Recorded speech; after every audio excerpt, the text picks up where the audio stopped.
प्यारे साथियों नमस्कार। मैं विनोद और आप देख रहे हैं महत्वपूर्ण कवियों की श्रृंखला में एक महत्वपूर्ण कवि, एक महत्वपूर्ण कड़ी। आज आपको हम कवि जयशंकर प्रसाद पर थोड़ी सी चर्चा करेंगे, कम शब्दों में आपके लिए अधिक जानकारी जिससे उपलब्ध हो सके। चलिए, जैसा कि आप देख रहे हैं मित्रों, पहले जयशंकर प्रसाद जी के जन्म के बारे में बात करते हैं। और जयशंकर प्रसाद जी का जन्म सन 1989 ईस्वी में जयशंकर प्रसाद का जन्म सन 1989 ईस्वी में बनारस के बनारस में उत्तर प्रदेश के बनारस में हुआ था। और एक जयशंकर प्रसाद जी का जो परिवार था वह एक प्रतिष्ठित साहू परिवार था। और जयशंकर प्रसाद जी के माता का नाम मुन्नी देवी, पिता का नाम देवी प्रसाद था और आपके गुरु थे मोहनी लाल जी। जयशंकर प्रसाद जी की मृत्यु सन 1937 ईस्वी में हुई थी।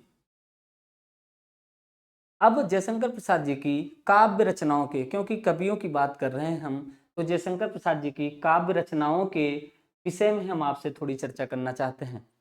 देखिए, मैंने क्रम वाइज इसको जो है लिखने का प्रयास किया है कि जयशंकर प्रसाद जी की जो रचना है उर्वशी 1909 ईस्वी में 1909 ईस्वी में रचित है। आपकी जो दूसरी रचना है वन विलन, वह भी 1909 ईस्वी में रचित है। अयोध्या का उद्धार आपकी एक कविता है, अयोध्या का उद्धार 1910 ईस्वी में रचित है। शोको शोकोच्छ्वास शोकोच्छ्वास यह एक प्रसिद्ध रचना है, बार बार पूछी भी जाती है। इसकी रचना हुई है 1910 ईस्वी में। कानन कुसुम, जिसके बारे में खूब बात की जाती है, खूब चर्चा की जाती है, अभी इसके बारे में हम भी चर्चा करेंगे। कानन कुसुम 1913 ईस्वी में, प्रेम पथिक 1914 ईस्वी में रचित है। महाराणा का महत्व, एक कविता यह बार बार आपसे पूछी जाती है। महाराणा का महत्व, जिसका रचना वर्ष है, जिसका प्रकाशन वर्ष है 1914 ईस्वी। आपकी एक रचना है चित्राधार, जो प्रकाशित हुई है 1918 में। झरना, झरना की बात अभी हम अलग से करेंगे, झरना का विश्लेषण हम अलग से करेंगे, जिसका समय है, प्रकाशन वर्ष है 1918 ईस्वी।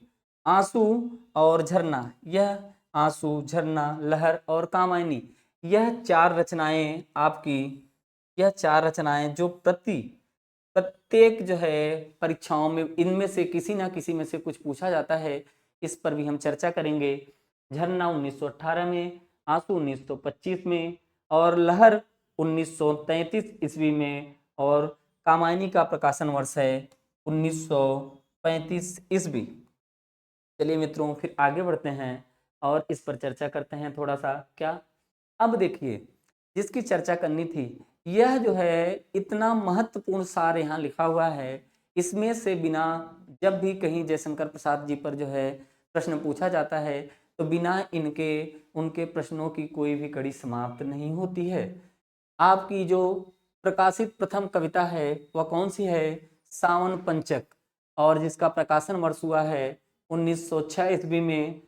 इसमें भारतेंदु पत्रिका में कलाधर के नाम से, इसमें भारतेंदु पत्रिका में कलाधर के नाम से यह रचना आपकी प्रकाशित हुई थी। यह आपकी प्रथम कविता है। लेकिन जयशंकर प्रसाद की जो प्रथम छायावादी कविता है, कहा जाता है कि जयशंकर प्रसाद की प्रथम छायावादी कविता वह क्या है? प्रथम प्रभात, जिसका प्रकाशन हुआ था 1918 ईस्वी में। आपकी प्रथम पुस्तकाकार रचना, जयशंकर प्रसाद की प्रथम पुस्तकाकार रचना उर्वशी है, जिसका प्रकाशन वर्ष हुआ है 1909 ईस्वी में। और यह उर्वशी जो है एक चंपू काव्य है। चंपू मतलब आप जानते हैं कि जिसमें गद्य और पद्य दोनों मिश्रित रचनाएं होती हैं, उन्हें हम चंपू काव्य कहते हैं। खड़ी बोली में प्रथम काव्य संग्रह। अब देखिए, यह एक महत्वपूर्ण विषय है जो आपसे पूछा भी जाता है कि जयशंकर प्रसाद जी की खड़ी बोली में प्रथम काव्य संग्रह कौन सा है। तो इसकी चर्चा हम कर रहे थे। यह है कानन कुसुम, कानन कुसुम, जिसका प्रकाशन वर्ष है 1913 ईस्वी।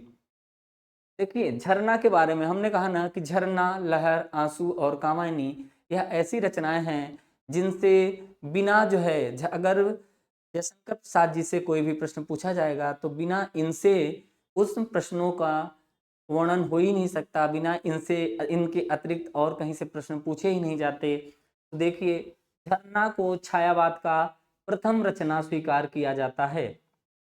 झरना को छायावाद का प्रथम रचना स्वीकार किया जाता है।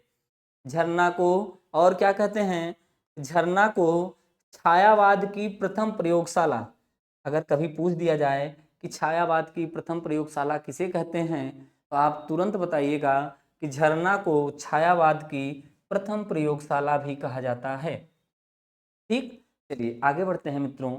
आंसू, आंसू पे आते हैं। आंसू के विषय में कहा जाता है कि आंसू एक विरह प्रधान काव्य है। आंसू 133 छंदों में रचित एक विरह प्रधान स्मृति काव्य है। आपको दोनों इसलिए लिख दिया हूं कि अगर पूछ दे केवल कि विरह प्रधान तो आप बताइए कि आंसू इनका एक विरह प्रधान काव्य है। और यह कितने छंदों में रचित है, 133 छंदों में रचित है।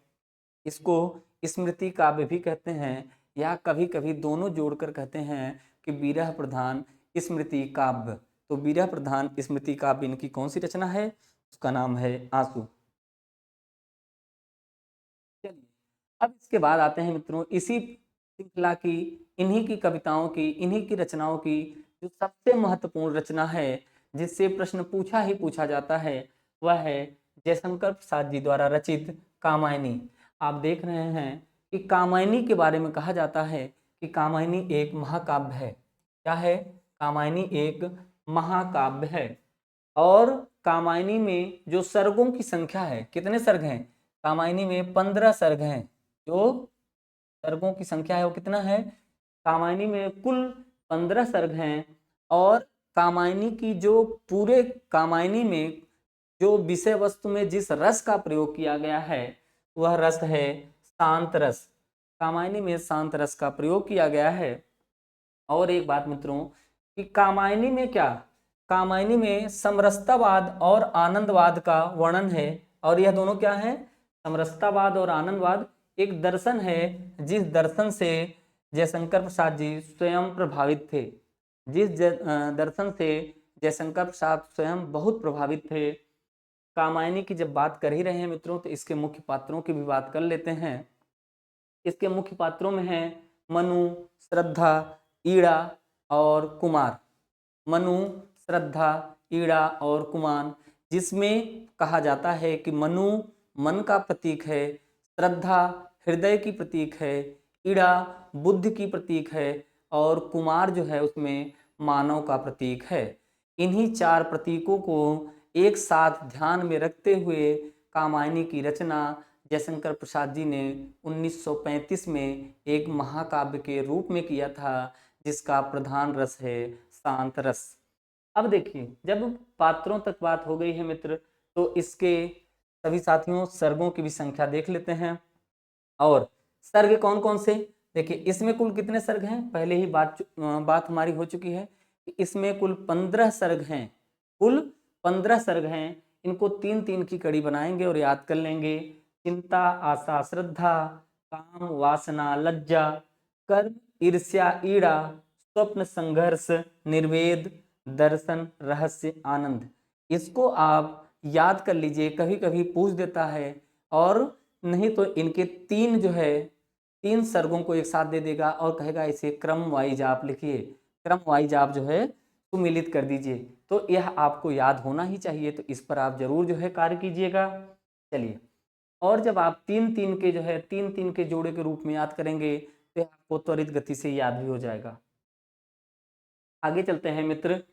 अब कामायनी के विषय में एक महत्वपूर्ण फैक्ट और है, जानकारी और है। कहा जाता है कि शांत प्रिय द्विवेदी ने कामायनी को छायावाद का उपनिषद कहा गया है। क्या कहा है, छायावाद का उपनिषद कहा है। और अगर यह पूछ दे कि छायावाद का उपनिषद किसे कहा जाता है तो कामायनी को कहा जाता है। छायावाद का उपनिषद कामायनी को किसने कहा है तो शांति प्रिय द्विवेदी ने कहा है। इसके बाद मित्रों एक अंतिम कड़ी में और ध्यान देते हैं कि जयशंकर प्रसाद के उपनाम, जयशंकर प्रसाद के उपनाम कौन कौन से थे, कलाधर, झारखंडी। और इनको क्या कहते हैं, जयशंकर प्रसाद को छायावाद का ब्रह्मा भी कहा जाता है। जयशंकर प्रसाद को छायावाद का ब्रह्मा भी कहा जाता है और छायावाद का जयशंकर प्रसाद को छायावाद का प्रमुख स्तंभ भी कहा जाता है। यह जो छायावाद के 4 प्रमुख स्तंभ थे उनमें से एक सबसे महत्वपूर्ण स्तंभ है। तो यह जानकारी मित्रों आपको कैसे लगी, आप इसके लिए हमारे साथ जुड़ते रहिए और हमारे साथ देखते रहिए महत्वपूर्ण कवियों की श्रृंखला में, महत्वपूर्ण साहित्यकारों की श्रृंखला में एक महत्वपूर्ण कड़ी। नमस्कार, जय हिंद।